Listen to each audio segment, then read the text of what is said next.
Welcome to another edition of our Four Questions Journalist Spotlight. This year we've got this year, I don't know what this year is. This week, let's just go with the week. This week we've got a great guest. We've got Kirsten Palladino, who is the editor of Equally Wed magazine, and she's got a couple other projects she's going to talk about too. But that's how I got to know you initially, through Equally Wed. So we're going to start with that, and then we're going to go to some other stuff. But give us a little feel first for kind of what's your journalism background, and then we'll talk about Equally Wed a bit. Sure. Well, first, thanks for having me, Mitch. I'm very appreciative to be on here. And I have been in the Atlanta media scene for a little over 20 years. I have worked at most of the publications in town, whether freelance on staff. I've worked at national publications that have been based here, like Art and Antiques magazine, which is now in New York. And then, I've worked for Atlanta Homes and Lifestyles. I've been on staff for Atlanta Magazine. I'm now on their editorial board. I interned at Creative Loafing. I was a life and food editor for the Sunday paper, which is now closed, but it was an alt weekly. And in 2008, while I was working at the Sunday paper, my girlfriend at the time, now my wife, proposed to me, and we just, I was over the moon, excited to plan our wedding, but I also was quick to realize that there were no wedding publications really geared toward people like us. And we had an incredibly hard time finding wedding vendors in Atlanta who wanted to work with us on our wedding. And at the time, same-sex marriage was not legally recognized in Georgia, but it was recognized in other states. And for us, we were ready to get married whether or not we had the legal recognition. So we were planning our wedding. To us, same-sex weddings were not banned. We just weren't going to get a piece of paper from our local government. So we were planning our wedding, and we realized that we needed more inspiration than we were getting. We needed more information than we were getting, and we needed more inclusive vendors than we were getting. So we decided, because I'm a writer editor and my soon-to-be wife was a graphic designer, web developer, we decided to launch our own wedding magazine called Equally Wed. And so we launched officially in 2010. And then when the Sunday paper closed in 2011, when I was 8 months pregnant with twins, but it was a perfect segue to running Equally Wed full time. And so now we've just celebrated our 10th year anniversary in publishing. And while we thought we were going to go to print eventually, print just every magazine continues to close, over the years. And as much as I love print, it just has never seemed like a wise investment. So we've just stayed online and loved it. We are the #1 LGBTQ+ wedding publication worldwide in terms of traffic and readership. And we just love what we do. That's awesome. So when you were looking at this, I'm sure you were researching kind of what was out there. Was there another publication, even in the U.S., catered to what you were looking for? The only thing that we found after we started researching to launch Equally Wed, not when we were planning our own wedding, there was a website called Gay Weddings, which has now been purchased by Wedding Wire, but it wasn't a full publication. It was more of they sold like different trinkets, like, 2 brides for the cake topper, 2 grooms, and they had a few different blog posts, but it wasn't, it didn't represent us, and it wasn't representative of the entire LGBTQ+ community. It was more geared toward cisgender gays and lesbians. And then there was also another place called Rainbow Wedding Network, which still does traveling wedding shows for same-sex couples. But neither were what we were looking for. We wanted something like what we see in The Knot or Brides magazine or Modern Bride, which is closed now. And that wasn't available to us. So that's why we decided to create our own. So 10 years in, that's awesome. I remember when you guys launched. You were at our launch party. Yeah, that's right. That's right. I was. I forgot. 10 years ago. Mm-hmm. So are there? I imagine there have been some other pubs that have popped up. Mm-hmm. So, but you said you got a kind of a global audience, not just U.S. So how do you find those stories globally? And do you have a team of freelance writers? How does that work? We do have freelance writers, but we have an open submissions policy, and couples and wedding pros from all over the world reach out to us and want to share their stories with us. So we're really not looking for them. They're coming to us. They find us, we were really lucky to have some great press coverage early on. So we launched in March. We had our launch party in June, and in July, the New York Times did a huge print feature on us. And that really catapulted us into another sphere of being known. And then CNN had us on a few times to discuss marriage equality and the business of weddings. And so I think that helped us early on. And then, now with social media, couples are finding us from Ireland, India, different Asian countries, Australia. The internet has really equalized geography. So we're about 70% US, but people are reaching out from all over, and it's incredible. That's great. That's great. So let's see. I think it'd be good. So I know you've got another publication that we want to talk about too, called Survivor Lit. And so talk to us about how that worked. What that one's about. Sure. So we just launched Survivor Lit in September. So it's brand new. And what it is, it's survivorlit.org, and it's a nonprofit literary community for and by sexual assault survivors. Again, it's another thing that I saw a need for and didn't see it in the world and wanted to put it out there. There are, the numbers are incredibly high of sexual assault survivors in our world.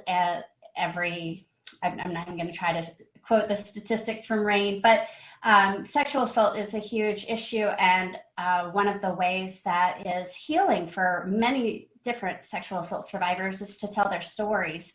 And oftentimes what happens is that I'm a sexual assault survivor a few times over. And so for me, what I realized was sometimes it's hard to tell your story out loud, and also to find people who might want to listen, and also not everybody is equipped to respond with things that are going to be helpful. Sometimes they can be unintentionally harmful with their responses. But one way that is really good to explore your story and to understand it better and get to a better place of healing is by writing your story. And I learned that just maybe about 10 years ago, I started writing my story first because it was really intimidating to say it out loud.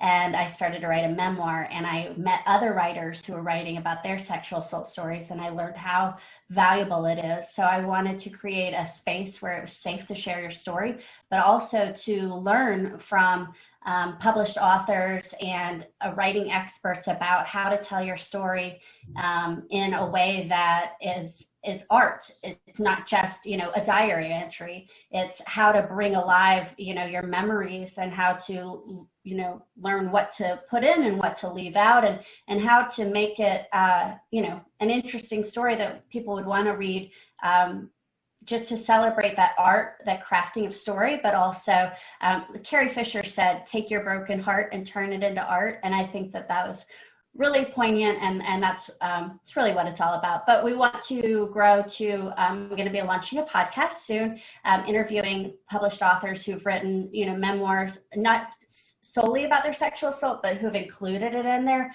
And then also retreats where writers can come, or sexual assault survivors can come and learn more about how to write their stories and learn from experts, but also how to practice self-care while doing it. So we've got, a lot down the pipeline. I'd love to bring the program into prisons and colleges, but, COVID has to go away first. Yeah. So I'm assuming this is a digital platform? It is, yes. Digital only for now. Sure. What's the URL website for that? It's survivorlit.org. Okay.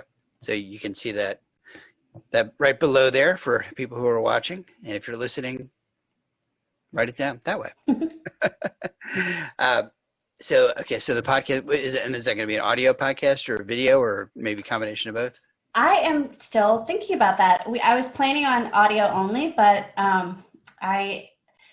a lot of people are moving into video and audio podcasts, so I'm not sure yet.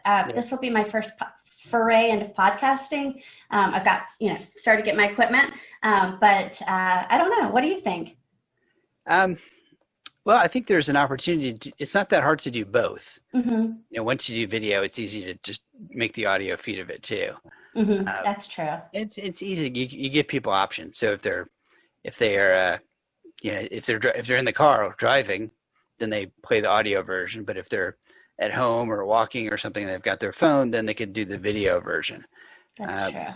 It seems like those kinds of stories could be powerful if you see the person who's talking too. That's true. If you have video along with it, is it still a podcast? I'm calling it a podcast. I call this a podcast. Okay. All right. Okay. Good to know. or a video blog, or I don't know. Yeah. whatever you want to call it, right? There's so much out there. It's hard to keep up with what is. It's whatever you want to call it. That's true. All right. So Equally Wed, Survivor to Lit.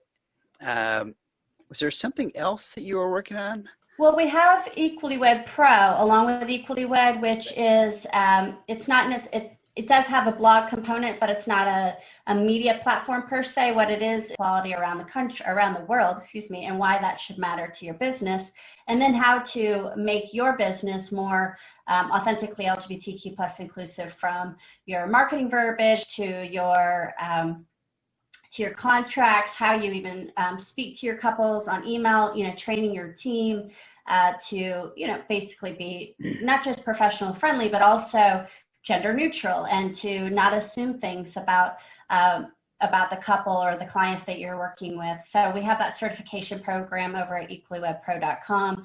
And that really has come from a need learning about, what we experienced planning our own wedding, but then 10 years of publishing hundreds of not thousands of LGBTQ plus weddings, realizing that discrimination, overt or covert, and also intentional and unintentional, that's happening around the globe. It's still happening even this year. So we're just trying to improve the wedding industry to make it more inclusive, and then also just to increase the pool of inclusive vendors for our community to choose from when they're planning their wedding. Yeah, and you'll see I've got the URL for that one floating down there too right now. So I was just curious, 10 years, have you seen changes in how vendors are working? I mean, obviously there's you've been training vendors and kind of identifying appropriate vendors for your audience. Are there a lot more? Is it better? How has the situation changed in 10 years? Mm-hmm. Well, we have gone, I think statistically we were at a 30 to 40% support of marriage equality and same-sex weddings overall back in when we launched in 2010. And now we're up to 65 to 70% of the United States supporting marriage equality and same-sex marriage. I mean, we have marriage equality on a federal level, just, speaking to your audience who may not know that, we got federal marriage equality passed June 26, 2015, but that doesn't mean that we don't still have people in our country who are against our marriages, even though they are legally recognized. And so there are still plenty of vendors out there who don't want to work with same-sex couples. I break it into 3 different categories, and there's the first category who are very interested in working with our community and don't want to just tolerate us, but truly celebrate us. And then there's the next, and then also already understand inclusivity. They still can learn some more things, but they have it down. Like they're invested in that work. And then there's the next segment of community that really, is absolutely okay with the LGBTQ plus community, but they they believe that love is love and they believe in marriage equality, but they don't exactly have the terminology. And who can blame them? I mean, we're all just learning. We weren't taught this in home ec or anything, in high school or even college. Maybe colleges are offering this class now of inclusivity and awareness, but it's just not something that most of us grew up with. So it's understandable, and that they just need a little extra help, and they're wanting that help. And then there's another segment of population that isn't interested in working with our community, and that's fine. They are not our target audience. Right. There's plenty of target audience out there, right? Right, exactly. Yeah. So, but I would say that every year we're making big progress, but then every month couples come to us and tell us that they were turned down by another vendor. So it's definitely still happening, and it's happening in cities where you wouldn't always think. You think, oh, Portland, it's so progressive. It's that there are things happening there that are disappointing.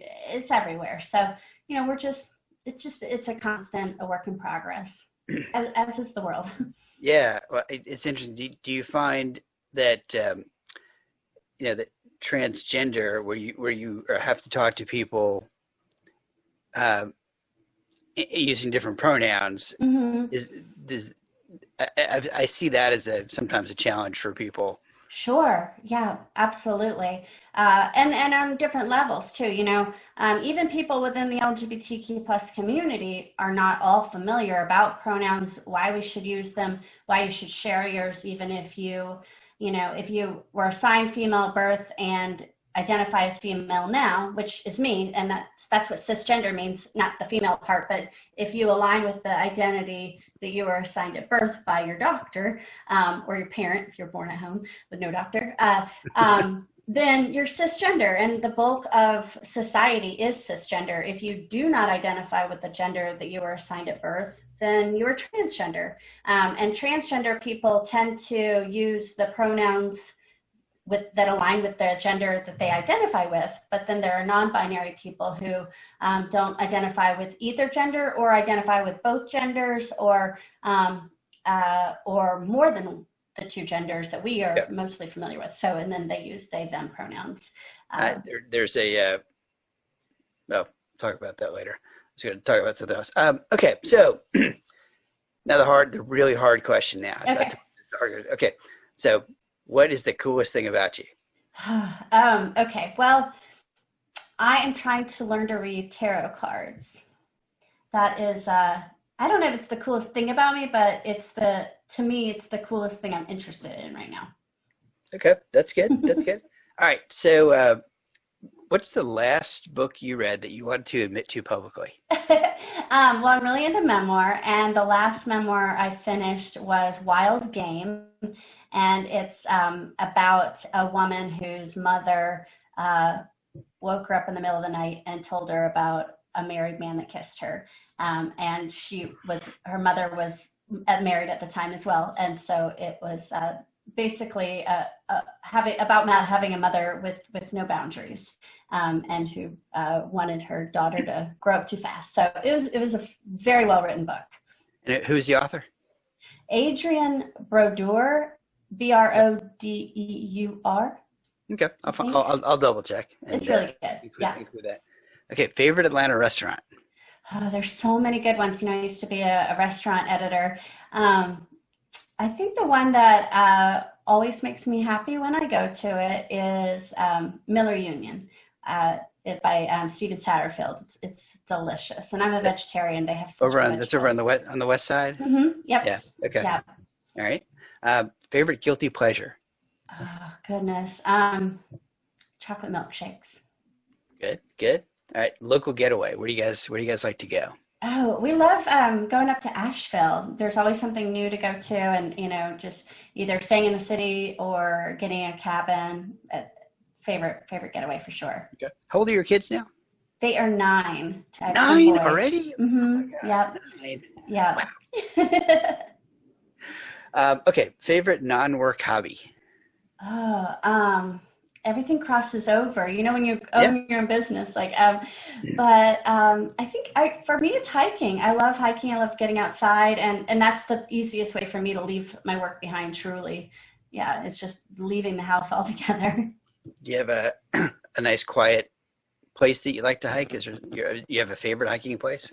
Oh gosh. I love, there's so many, and then there's some that I don't even like know the names of. You just find them on that All Trail, the All Trail app. Right. But yeah, there's a few around our house, and then there's I've recently been to Lowwater, and then going alongside the Chattahoochee is fun. Anything that doesn't take too long of a drive, so that my kids aren't over it by the time we get there is right. Yeah. Lowwater's great. You can. Yeah.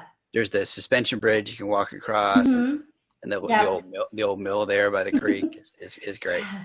I was taking like 2 or 3 hour hikes, but that's not going to happen again for a few more years. I think waiting for the kids to get longer legs. Yeah, build them up to it. They build them up. That's true. Get them used to enjoying hiking, and then you'll build them up and trick them into. So it's just a short hike. Right, that's true. Yeah, they're always a little reticent to start, but at the end they're like, "This is amazing." So yeah, just have to remind them of that. So many waterfalls and places in Georgia. That's true. All right, so let's see. Have we forgotten anything? I know we've talked about a lot of stuff. Have we not? Anything else we haven't talked about that you want to touch on? No. Obviously that. We are both publications, well, all three, Equally Wed, Equally Wed Pro, and Survivor Lit. We do take freelance submissions, but I'm also always open to expert advice. There's so many different topics that we can cover. So just feel free to reach out about that or anything at all. If you ever have a question about LGBTQ plus inclusivity, you can ask me anything. And you, I think you mentioned you were looking maybe for sponsors for Survivor Lit too. Is that correct? Oh, yes. Yeah. So we're, it's a nonprofit publication, brand new. We do have our 501c3 status we just got in September, and we're looking for sponsors who, want to get in front of the audience of sexual assault survivors, which, is we have them in every community around the world. We're looking for people who, are companies such as, wellness companies or retreats, anything that you think would be beneficial to sexual assault survivors. We would love that so much. Yeah. So yeah, please get in touch. Got a couple of ideas. All right, cool. Well, we've been talking with Kirsten Palladino, Equally Wed, Survivor Lit, Equally Wed Pro, mom of 2 crazy, rambunctious 9-year-olds. Mine at least have like a year and a half between, so yeah. at least I got that. Well, thank you. I appreciate your time, and next week we will have another episode of our 4 Questions Journalist Spotlight. So tune in next Sunday. Thank you, Kirsten. Thank you, Mitch.